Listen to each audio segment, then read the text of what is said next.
I never thought of myself as an abusive person.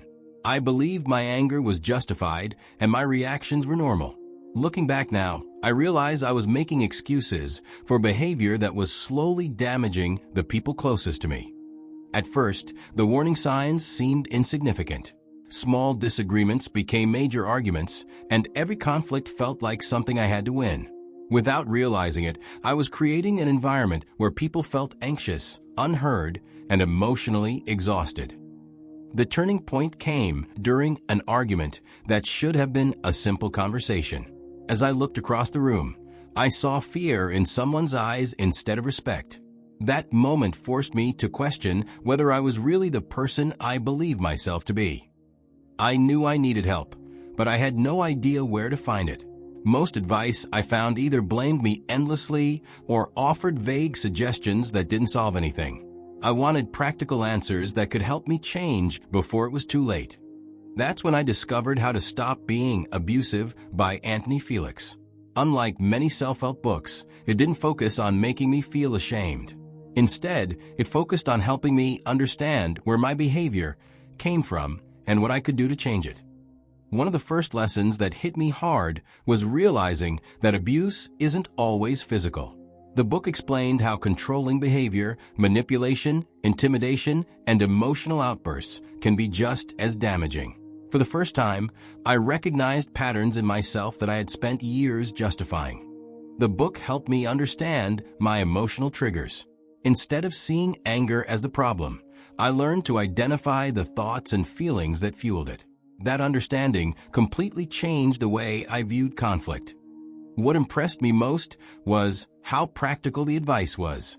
The book didn't just explain what was wrong. It provided clear strategies for handling difficult situations differently.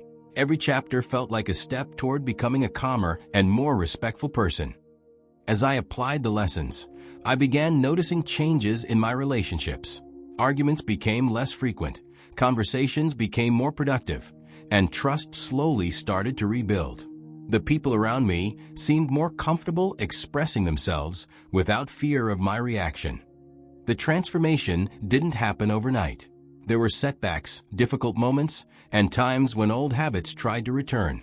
However, the tools in this book gave me a roadmap that kept me moving in the right direction. One of the biggest surprises was how much better I felt personally. Constant anger, control, and conflict had been draining my energy for years. Learning healthier ways to communicate brought a sense of peace I hadn't experienced in a very long time.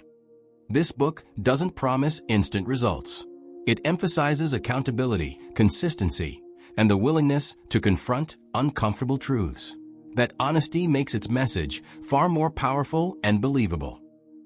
If you've ever hurt people with your anger, controlling behavior, or inability to manage conflict, this book can help. It offers practical guidance for breaking destructive patterns and building healthier relationships. Most importantly, it shows that change is possible for those willing to do the work. The hardest part of personal growth is admitting that you need to change. The second hardest part is believing that change is actually possible. How to Stop Being Abusive helps you overcome both challenges. If you're ready to stop repeating the same mistakes and start building stronger relationships, this book is worth your attention. It provides the tools, insights, and guidance needed to become a better partner, family member, and friend.